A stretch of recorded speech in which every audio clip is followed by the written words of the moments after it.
ஐயோ, என் வியாதி மாறாதா, என் பலவீனம் மாறாதா, அல்லது இந்த பாவ வாழ்க்கையை விட்டு மாறாதா, இந்த சாப வாழ்க்கையை விட்டு என்னை மாறாதா என்று சொல்லி நீ வேதனையோடும் கண்ணீரோடும் இதை பார்த்து கொண்டு இருக்கலாம் அல்லது கேட்டுக்கொண்டு இருக்கலாம்.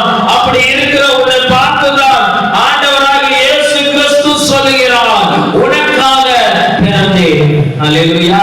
எதற்காக பிறந்தேன் என்றால், உன் வியாதியிலிருந்து உன்னை ரட்சிக்க, உன் சாபத்திலிருந்து உன்னை ரட்சிக்க, உன் வறுமையிலிருந்து உன்னை ரட்சிக்க, உன் அவமானத்திலிருந்து உன்னை ரட்சிக்க, உன் அடிமைத்தனத்திலிருந்து உன்னை ரட்சிக்க.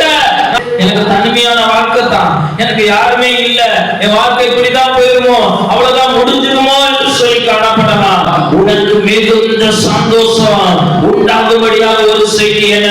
கர்த்தராகிய கிறிஸ்து என்னும் ரட்சகர் தனிமையில் இருந்து உன்னை விடுவிக்கும்படி வந்திருக்கிறார். அல்லேலூயா.